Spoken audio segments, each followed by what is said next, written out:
Dear students, आज की कक्षा में हम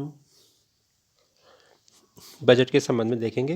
इससे पहले वाली कक्षा में हमने वित्तीय प्रशासन के संबंध में कुछ जानकारियाँ ली थी। साथ ही बजट क्या होता है, किस तरह से इसकी संकल्पना क्या है, इसके सिद्धांत क्या है, इन सब के संबंध में हमने विस्तृत रूप से अध्ययन किया था।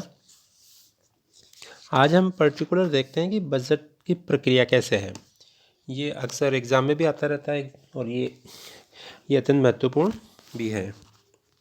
तो हम इसमें शुरू करते हैं कि सामान्यतः जो हमारा बजट होता है उसके 3 भाग माने जाते हैं।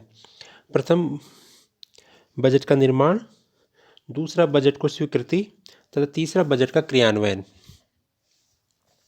तो इन तीनों भागों में कुछ उपचरण भी शामिल है, जैसे कि प्रथम है बजट का निर्माण। तो बजट के निर्माण में ये है कि बजट के अनुमान तैयार करने होते हैं, बजट अनुमानों को एकीकृत करना होता है और मंत्रिपरिषद के द्वारा उनको स्वीकृति दिलवाना होता है। अर्थात अनुमान तैयार करना, बजट अनुमानों को एकीकृत करना और मंत्रिपरिषद द्वारा उनको स्वीकृति दिलाना। दूसरा होता है बजट की स्वीकृति।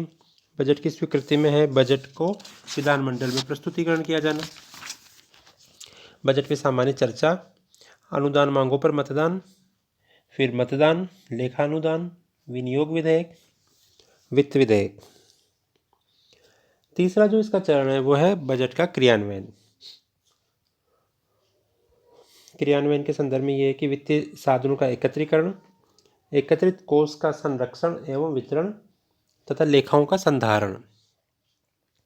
तो हम इस अध्याय में, आज के अध्याय में हम देखते हैं कि बजट का निर्माण कैसे किया जाता है। तो भारत में बजट निर्माण की प्रक्रिया विस्तृत है, गहन है, जिसमें सरकार के प्रत्येक कार्यालय का अपना विशिष्ट योगदान होता है।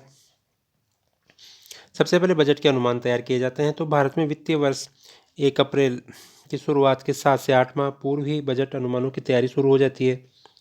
वित्त मंत्रालय सभी मंत्रालयों तथा विभागों को आगामी वर्ष का बजट तैयार करने हेतु एक प्रपत्र भेजता है। इसके पश्चात मंत्रालयों के कार्यकारी विभागों के विभागाध्यक्ष अपने अधीनस्थ कार्यालयों के कार्यालयाध्यक्षों के पास सितंबर माह में बजट के अनुमान तैयार करने हेतु निर्धारित प्रपत्र भिजवाते हैं।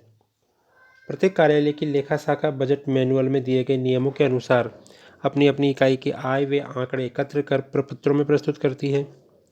ये प्रपत्र मुख्यतः योजना और गैर योजना मदों के लिए अलग अलग तैयार किए जाते हैं। इन प्रपत्रों में लेखा शीर्षक, कार्मिकों का नाम, पद, वेतनमान, वेतन वृद्धि, संभावित आगामी व्यय, इन सब के बारे में दिया हुआ होता है। सामान्यतः जो भारत में प्रतिवर्ष बजट प्रस्तुत किया जाता है वो वृद्धिवाद या इंक्रीमेंटलिज्म की पद्धति पे बढ़ाकर प्रस्तुत कर दिया जाता है।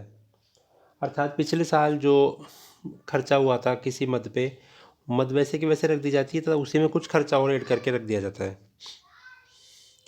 इसका अभिप्राय ये होता है कि दीर्घावधि सोच और जो गंभीर चिंतन है उससे प्रोत्साहित नहीं किया जाता।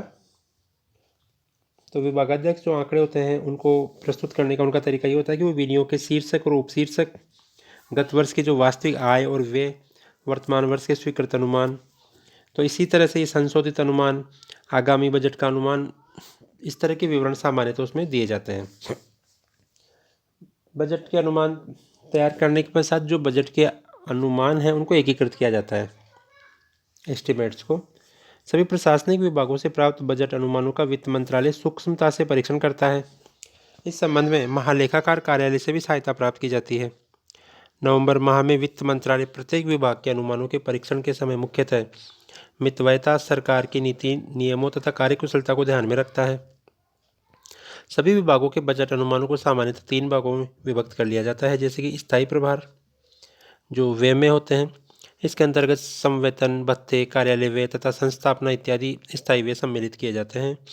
बजट का लगभग आधा हिस्सा सरकारी तंत्र के रखरखाव या वेतन भत्तों पर ही व्यय होता है। इसे गैर आयोजना व्यय भी कहते हैं। सरकार के स्थायी व्यय को गैर आयोजना व्यय, नॉन प्लान एक्सपेंडिचर कहा जाता है। गैर आयोजना व्यय को भी 2 भागों में बांट सकते हैं, जैसे राजस्व व्यय और पूंजी व्यय। फिर इसमें कुछ एक स्थायी प्रभार के बाद में जो प्रवर्तित योजनाएं, कार्यक्रम हैं उनका उल्लेख किया जाता है। कुछ एक नए कार्यक्रम भी सरकार हर साल लाती रहती है, तो उनके बारे में इसमें विचार विमर्श किया जाता है। इसके बाद में हमने देखा कि बजट का जो निर्माण है उसमें बजट के अनुमान तैयार हुए, बजट अनुमानों को फिर एकीकृत कर लिया गया।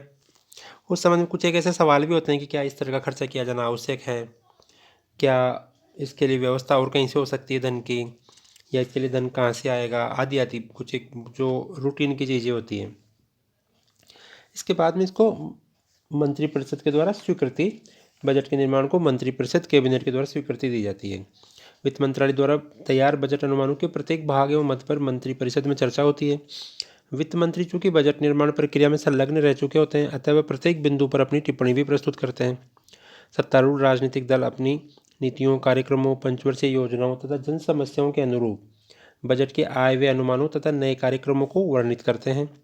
संसद में बजट प्रस्तुत करने से पहले उसे 2 विवरण पत्रों में विभक्त कर लिया जाता है। वार्षिक वित्तीय पत्र में एनुअल फाइनेंशियल स्टेटमेंट और अनुदानों की मांगे, डिमांड्स फॉर ग्रांट। तो भारत में क्या होता है कि बजट की मंत्रिमंडलीय स्थूल स्वीकृति के पश्चात वित्त मंत्रालय स्वयं की प्रेस में लगभग 20,000 प्रतियां प्रतिवर्ष प्रकाशित कराता है और ये पूरी की पूरी प्रक्रिया गोपनीय रहती है। तो कहने का अभिप्राय ये है कि इस तरह से बजट का जो प्रथम चरण है, बजट का निर्माण पूरा होता है। अगली कक्षा में हम देखते हैं कि बजट की स्वीकृति किस तरह से मिलती है। धन्यवाद।